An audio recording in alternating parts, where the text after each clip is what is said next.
We have this amazing internal mechanism, our gut instinct, that tells us when to end something, when to quit, when to stop. But we override it sometimes, and that can have real disastrous consequences. We're going to dive into how this relates to relationships in this video.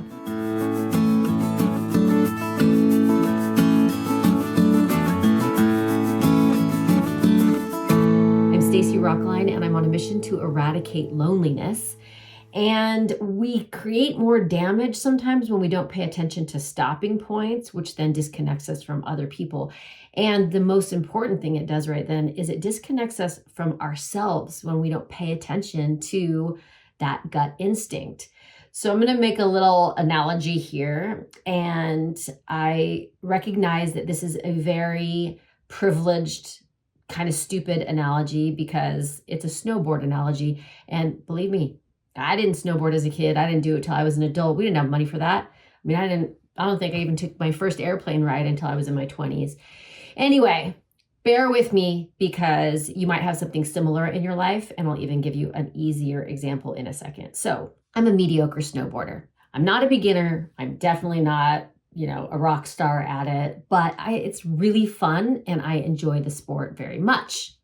And when you go out for a snowboard day, for me, the first run of the day is sort of like just feeling yourself out. You're feeling the terrain. If you're on a new hill, you're just noticing a totally new place you've never been. You're getting comfortable in your board. You're paying attention to how your body feels that day. It's just sort of a getting to know the situation moment, okay? And then after that, you're going to take some fun runs. Now for me, I like to be on a run that's like just a little bit too hard for me. If it's just a little bit too hard, what that means is I'm going to be pushing myself a little bit like harder than I would normally. I'm going to be really present because I have to pay attention. I'm going to feel some hesitation and a little bit of fear, but not like afraid I'm going to fall. Just this is a little scary. Just the right amount of scary. And that creates a lot of fun for me. It's just a little bit risky, but it has a big payoff too, because when I get to the end of a run like that, I feel amazing. And there are going to be a bunch of runs like that, and it's going to be a blast. And then I'm going to take a run at some point in the day where I feel the fatigue in my body. Like I get to the bottom and I'm like, oh, I'm kind of tired. That is when I have learned it's time to call it quits. But all these other things will come override that gut instinct. My body was giving me a message and I heard it. And then other things happen. If I'm with someone, they might be like, no, let's just keep going. Come on, a couple more runs. Especially if I'm with one of my sons who have like unlimited energy. I will tell myself a story that, especially if I'm only on this mountain for this one day, like I should ride to the end of the day so I get the most out of my ticket price. I want to end on an amazing run, so I should do at least one more. Maybe I'm not as tired as I think. My mind will come in and override my instinct. And here's what happens when I let the mind win. It will usually end in a disaster. Like maybe I'll be fine, but that's always when I've had a bad crash, and I don't crash very often. That's always when I have a particular pain somewhere in my body the next day. Like I just pushed one part of my body too far.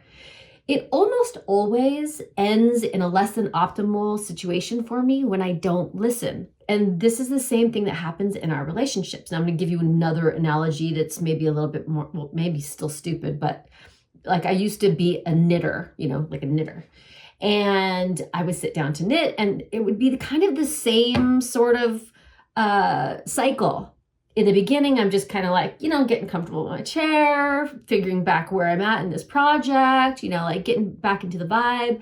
Then I'm in the zone, and the most fun time I'm having is when I'm looking at something that's complicated that I haven't done before, or I'm learning a new pattern or stitch or something. And then that's really fun. And then I hit a point where I fatigue.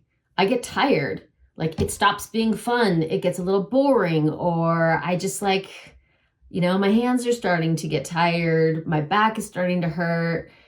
And instead of listening to myself in that moment, sometimes I would be like, no, I just need to get to like this point in the pattern. I've allotted this amount of time, and I'll push myself through it. And that's inevitably when I would make a mistake. And if you make a mistake in knitting, it's a real pain. You got to rip stuff out to get back to it. And so it's the overriding of my gut instinct with my mind that would create the problem. So in relationships, it could be in just one interaction with someone or the whole relationship in general. We do this. Let's just say we're going to meet somebody for whatever, a few hours. We first get there. You're kind of feeling each other out a little bit. What's your energy like? What's my energy like? What are we going to talk about today? What's going to happen? Then you sort of get into a zone with each other. The most exciting exchanges are when you're taking little tiny emotional risks with each other and they're paying off. Like that feels so good. And then you hit a moment, even if you're a total extrovert, where energetically you're like done. Like this is the end of the moment. This is when we should say goodbye. But your brain overrides it and says, no, you're not that tired. And, you've made this time to get whatever, blah, blah, blah, blah, blah. But always it's after you've pushed yourself energetically that things tend to have a problem in a relationship. Like that's where the conflict happens, when people do not stop when they feel energetically done.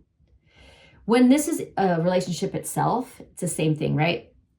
You're feeling each other out in the beginning, then it's very exciting as you get to know each other, then you just go through this great fun time, and you hit a point where your gut tells you, this relationship has run its course. This is the end for me.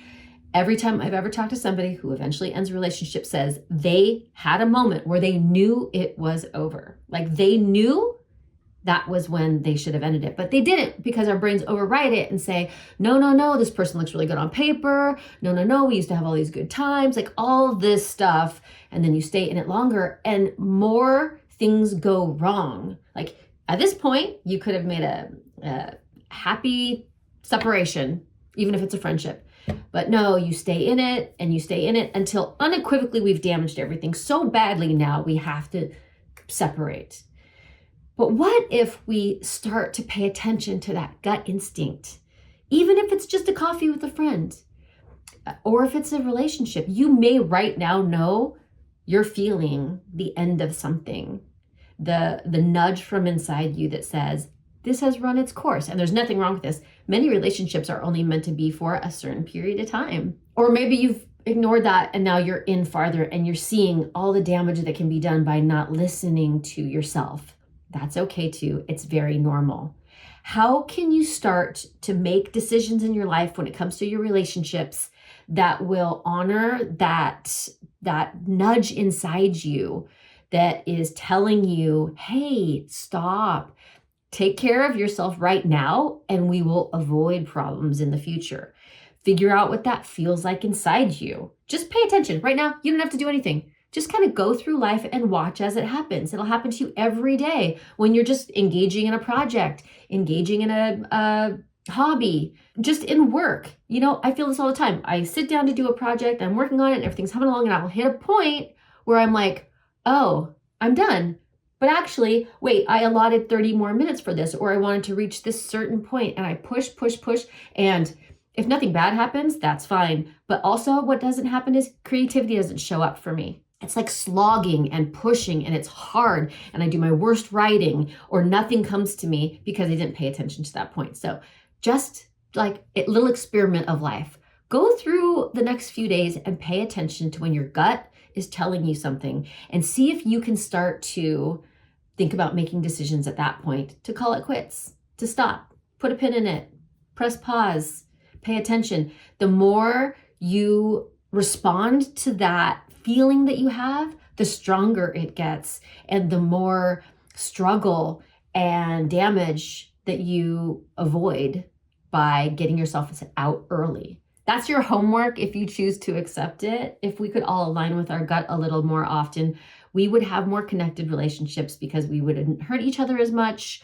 We wouldn't spend so much time in relationships that we shouldn't be in, or so much time with a person that we should be spending less time with. So let's get real comfortable with starting to pay attention to that little voice. All right. If you know someone who needs to strengthen this particular muscle, make sure you share this video with them and subscribe to this channel so you don't miss anything in the future. Okay, I'll see you next time.